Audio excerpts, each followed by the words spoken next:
इतनी नीच सोच संतोष वर्मा में ही आ सकती है। अगर आप उनके बैकग्राउंड को पढ़े तो कई महिलाओं ने उन पर 376 का मुकदमा दर्ज कराया है।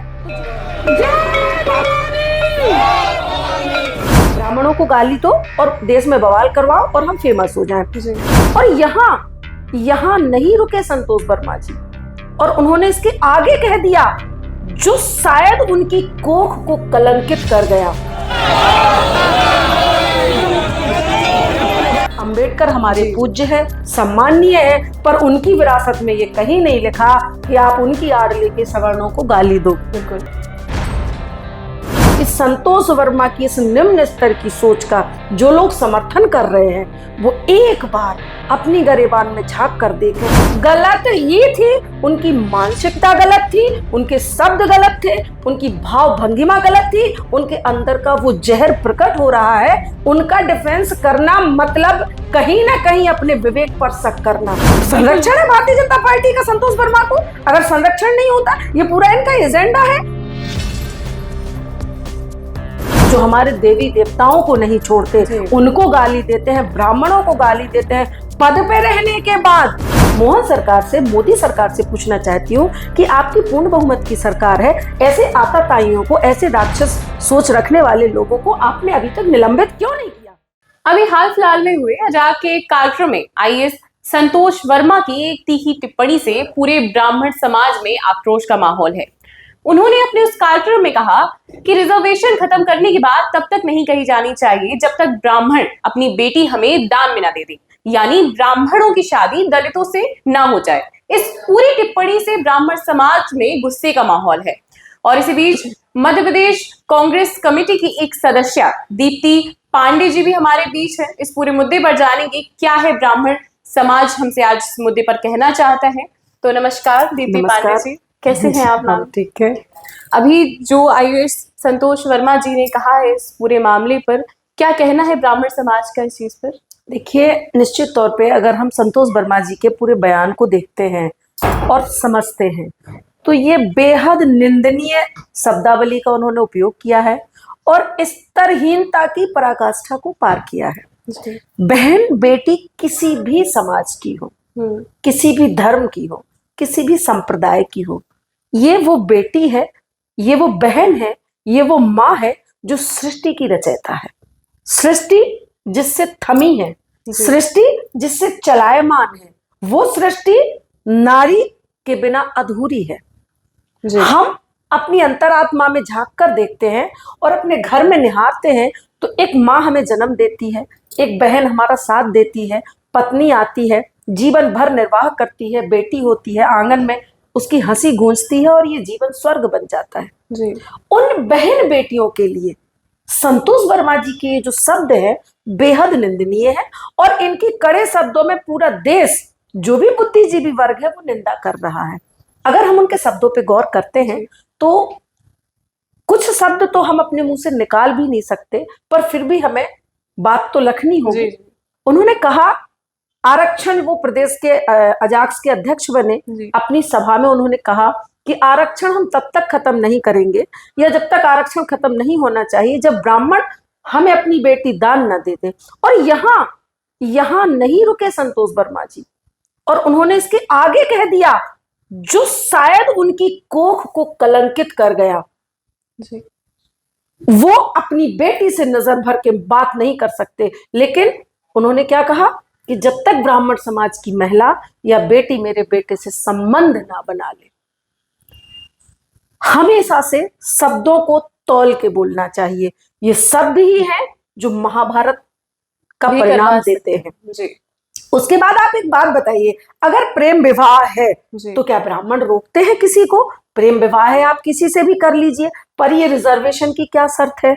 दूसरा, हम संतोष वर्मा का इतिहास अगर देखें तो उनके काले चिट्ठे, उनके काले कारनामे, उनके काले विचार बड़े बड़े स्वर्णिम अक्षरों में पेपरों में अंकित हैं कि वो किस अपनी महिला मित्र हो या उनकी जो काम करने वाली हाउस हेल्प हो या उनके साथ में कोई भी हो, जिसके ऊपर उन्होंने मुकदमे लगवाए हैं और किसी को पत्नी नहीं बनाया, इनके ऊपर उन महिलाओं ने मुकदमे लगवाए हैं। तो संतोष वर्मा जी का इतिहास विवश रहा है, बुरा रहा है, रही बात ब्राह्मण समाज की, आज सड़कों पे छतरपुर में ब्राह्मण समाज के साथ पूरा वर्ग था। मैं आज आप एसपी ऑफिस भी गई थी इस पूरे मामले को लेकर। जी, क्या आज रहा वहां पर? हम सब लोग एसपी ऑफिस गए ज्ञापन देने। देखिए पूरे प्रदेश में आग लगी है, जी। पूरा प्रदेश चाहता है कि संतोष वर्मा को तत्काल निलंबित किया जाए। जी। मैं पूछना चाहती हूँ, मैं दीप्ति पांडे कांग्रेस के नाते नहीं, मैं दीप्ति पांडे बुंदेलखंड ब्राह्मण सेना के नाते नहीं, मैं दीप्ति पांडे एक महिला, एक बहन, बेटी के नाते मोहन सरकार से, मोदी सरकार से पूछना चाहती हूँ कि आपकी पूर्ण बहुमत की सरकार है, ऐसे आताताइयों को, ऐसे राक्षस सोच रखने वाले लोगों को आपने अभी तक निलंबित क्यों नहीं किया? एक वरिष्ठ आईएएस जैसे पद का व्यक्ति, एक सभ्य समाज का व्यक्ति अगर इस तरीके की बात करेगा और ब्राह्मणों के खिलाफ ये जहर उगलने की परंपरा कुछ लोगों ने बनाई है, ये पब्लिसिटी पाने का एक स्टंट है। ब्राह्मणों को गाली दो और देश में बवाल करवाओ और हम फेमस हो जाएं। ये भारत संविधान से चलता है, हम सब संविधान के रक्षक हैं, हम सब संविधान को मानते हैं। संविधान हमें बराबर अधिकार देता है। ये वो प्यारा गुलदस्ता है हिंदुस्तान, जिसमें हर रंग के फूल है, हर जाति, हर संप्रदाय के लोग हैं। ब्राह्मण समाज हमेशा आगे आता है। अगर किसी SC ST OBC या पिछड़ा वर्ग या किसी के साथ गलत होता है, ब्राह्मण आगे आता है। आप एक बात बताइए, मैं नाम नहीं लूंगी, कई लोग इस तरीके से ब्राह्मणों को गालियां देते हैं, कई लोग अपने समाज में पंडित का गुण सीख रहे हैं, पंडिताई करने का सीख रहे हैं। आज बहन बेटियां हवाई जहाज उड़ा रही हैं, कहाँ समानता नहीं है? आज एक राष्ट्रपति के सर्वोच्च पद पे दलित महिला विराजमान है, तो कहाँ OBC SC ST ब्राह्मण सवर्ण जनरल हर पद पे कहीं ना कहीं शोभायमान है, चाहे वो नारी जगत हो या पुरुष वर्ग हो। तो जब समानता है तो समानता और योग्यता को देखें ना, योग्यता के आधार पर निर्णय लें। 90% वाला बच्चा फेल हो जाता है, 40% वाला अधिकारी बन जाता है, और ऐसे IAS संतोष वर्मा जैसे लोग निम्न स्तर की मानसिकता वाले निकल कर आते हैं। अच्छा, इस पूरे मुद्दे पर सरकार का क्या रुख है, क्या कार्रवाई कर रही है सरकार? देखिए सरकार जो है, मैंने बहुत पहले 2 लाइनें लिखी थी कि योजनाएं शासन ने खूब बनाई है, योजनाएं शासन ने खूब बनाई है, मुद्दा है विकास का, कागज पे दिखाई है। ये भारतीय जनता पार्टी की सरकार है, ये नारा तो देती है बेटी बचाओ, बेटी बढ़ाओ, बेटी पढ़ाओ, ये भूल जाती है लोगों को अगली लाइन बताना कि भारतीय जनता पार्टी के नेताओं से बेटी को बचाओ, ये भूल जाती है। आज देखिए ना आप, अगर भारतीय जनता, मैं तो सारे उन ब्राह्मणों से आग्रह करूंगी कि वो भारतीय जनता पार्टी को छोड़े। भारतीय जनता पे क्यों? आज ही का केस है जहां कांग्रेस के वो नेता दहेज की वजह से शायद शादी छोड़ के भाग गए, तो किसी एक पार्टी पर हमें नहीं जाना चाहिए। ये बात पूर्ण बहुमत की सरकार है। ये शादी विवाह का मामला मेरे संज्ञान में सुबह सुबह आया है। वो कौन नेता है, किसकी बेटी की शादी हुई, किसने छोड़ दिया? अगर दहेज की लालच में छोड़ा तो निश्चित तौर पे गलत किया, और बिहाइंड द कर्टन कोई और स्टोरी है तो हमें वो भी जानना पड़ेगी। लेकिन भाजपा या कांग्रेस या सपा किसी इसमें पार्टी की बात है, इसमें पार्टी की इसलिए बात है कि पूर्ण बहुमत की सरकार होने के बाद संतोष वर्मा जैसे अधिकारी जो उच्च पद पर हैं उनको निलंबित नहीं किया जाता। यहाँ पार्टी की बात आती है। आप न्याय क्यों नहीं कर रहे हैं बहन बेटियों के साथ? अगर वाकई में बेटी पढ़ाओ और बेटी बचाओ का आप नारा देते हैं तो क्या ब्राह्मण समाज की बेटियां बेटियां नहीं है? हम बार बार ये कहना चाहेंगे कि चमक उठी सन 57 की वो तलवार पुरानी थी, और बुंदेले हर बोलों की मुंह हमने सुनी कहानी थी, खूब लड़ी मर्दानी वो तो झांसी वाली रानी भी थी। वो झांसी रानी की जो विरासत है वो ब्राह्मण बेटियां संजो के रखे हैं। ब्राह्मणों बेटियों में अस्त्र और शस्त्र और शास्त्र का पूरा ज्ञान है। भगवान परशुराम की धरोहर भी हम समेट के रखे हैं, और जंग नहीं लगी अभी लक्ष्मीबाई की विरासत में। अगर मोदी सरकार, मोहन सरकार ऐसे आताताइयों को संरक्षण देती है तो मैं यही आगाह कर दूंगी कि ये बुंदेलखंड की रानी की, झांसी की वो विरासत है जो हमारे ऊपर गलत नजर देखने वालों की आंख निकालना भी जानती है। हम अपना न्याय फिर खुद कर लेंगे, क्योंकि हम संविधान के दायरे में हैं। लेकिन अगर बात हमारी आबरू पे आएगी तो रानी लक्ष्मीबाई छतरपुर की और पूरे प्रदेश की हर गली से निकल के आगे आएगी। बिल्कुल सही बात है, और शस्त्र हमें ही उठाने पड़ते हैं अपनी सुरक्षा के लिए। आखिरी में कहते ना कि उठो द्रौपदी शस्त्र उठा लो। बिल्कुल सही बात है। तो अब द्रौपदियों को लड़ना पड़ेगा। क्योंकि महाभारत मोर के द्वारा नहीं होगी, अब द्रौपदी अपनी महाभारत खुद लड़ेगी। जब द्रौपदी का चीरहरण हो रहा था, एक से एक दिग्गज मौल थे, आज वही इतिहास दोहराया जा रहा है। ब्राह्मण बेटियां या सनातन की कोई भी बेटी हो, बेटी बेटी होती है। हर दल, हर संप्रदाय, हर समाज की बेटी बेटी होती है। वो सृजन करता है, सृष्टि की रचयिता है। अगर उसके खिलाफ आंच आएगी तो बेटियों के हाथ में तलवारें भी आएंगी, शमशीरें भी आएंगी, और वो अपना मुकद्दर खुद लिख लेंगी, अपना न्याय खुद कर लेंगी। जी बिल्कुल। अच्छा, इस पूरे मामले पर क्या सिर्फ ब्राह्मण समाज ही आक्रोशित है? क्योंकि जैसे कई बार होता है कि दलितों पर भी आक्रमण होते हैं या कोई दिक्कतें होती है, तो ब्राह्मण समाज खुलकर भी आगे आता है, अन्य समाज। तो क्या इस पूरी जो लड़ाई चल रही है आईएएस संतोष वर्मा जी के खिलाफ, इसमें सिर्फ ब्राह्मण समाज सहयोग कर रही है या दलित वर्ग भी उठकर आज हर समाज के लोग साथ में थे।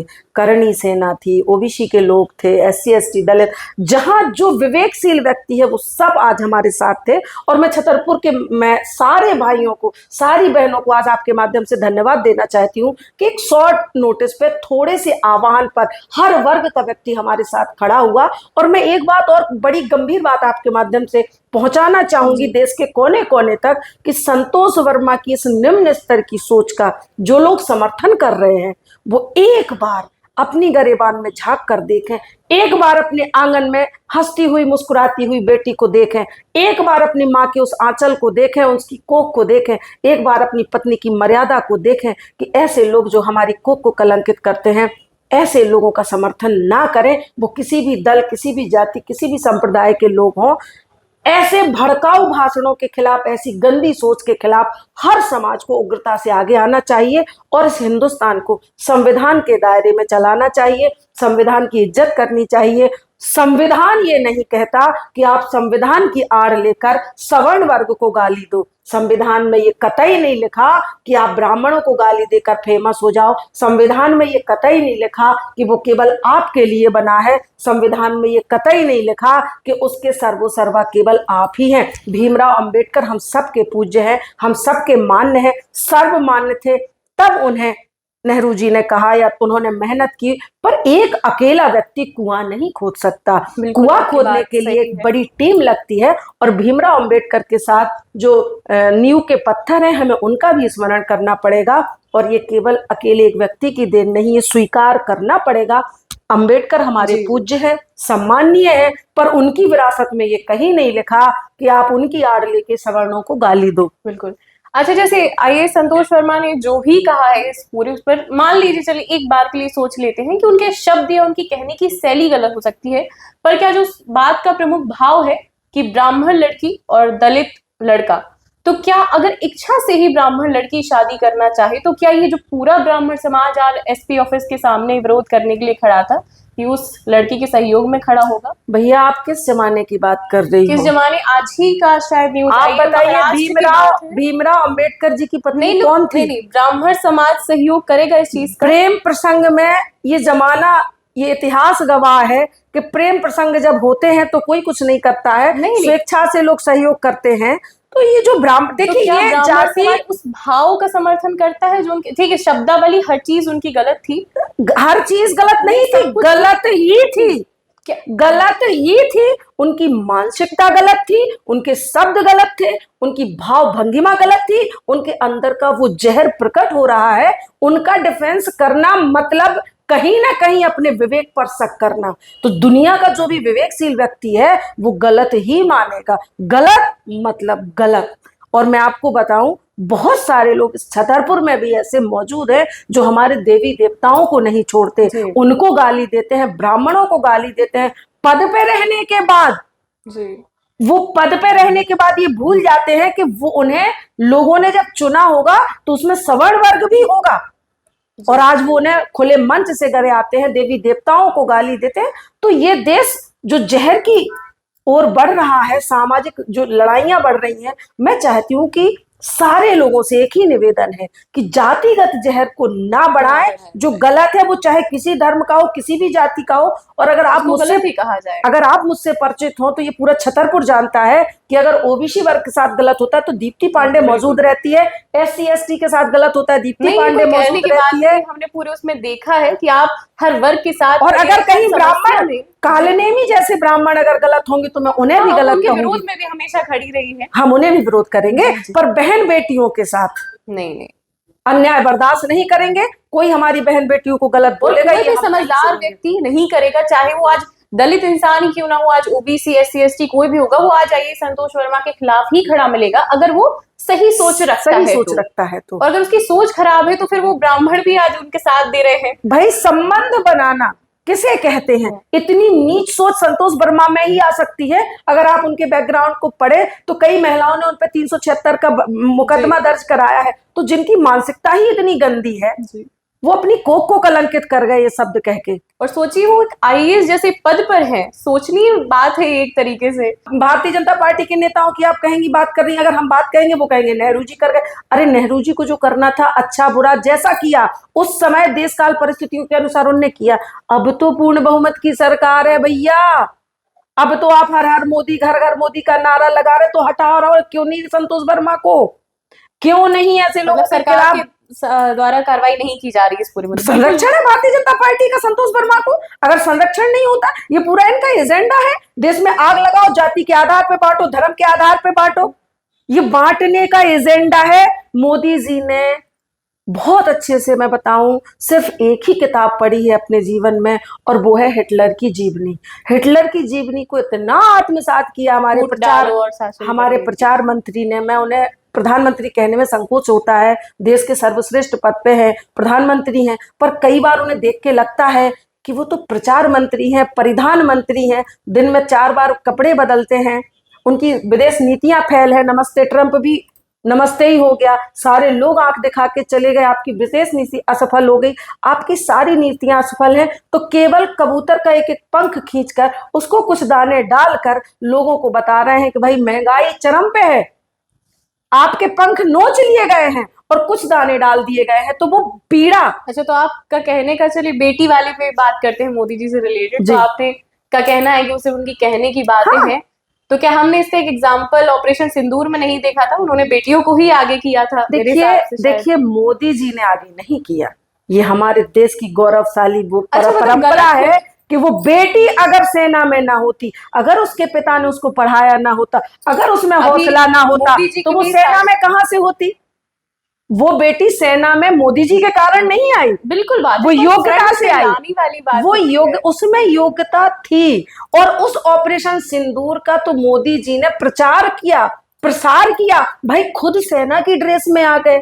ये तो सेम है, शर्म की बात है। जिस सेना को हम सलूट करते हैं, जिस सेना की वर्दी का हम सम्मान करते हैं, जिनके कारण हम आजादी की सांस ले रहे हैं, आप सेना की ड्रेस में आ गए। ये तो अपमान करते हैं मोदी जी। पर मैंने कहा ना, कबूतर को पंख की पीड़ा नहीं है नोचने की, कुछ दानों के उसमें वो भूल गया कि हमारे तो पंख लहू लुहान है। भारत की जनता का यही हाल है। कर रहे हैं आप योजनाओं की? कौन सी योजना बताइए? लाडली लक्ष्मी में आए दिन नाम कट रहे हैं, आए दिन नाम कट रहे हैं। तो आप उसके लिए वैलिड नहीं है इसलिए नाम नहीं, मैं अपनी बात नहीं कर रही हूँ। नहीं, मतलब और क्या बैलेट क्या होता है? बैलेट सरकारी नौकरी वगैरह, क्या एक घर में 50 आदमी रह रहे हैं, वोटर आईडी बता रही है, ये बैलेट है? एक छोटे से मकान में। अगर इसी मुद्दे पे बात आती है तो एक और चर्चा कर लेते, जो उन्होंने वोट चोरी का वो किया था, तो जब राहुल गांधी ने वो दिखाया बाहर की मॉडल, यहाँ हाइड्रोजन फाइल जब उन्होंने दिखाई थी, तो क्या वोट चोरी सिर्फ एक धर्म के लोगों से हो रही है?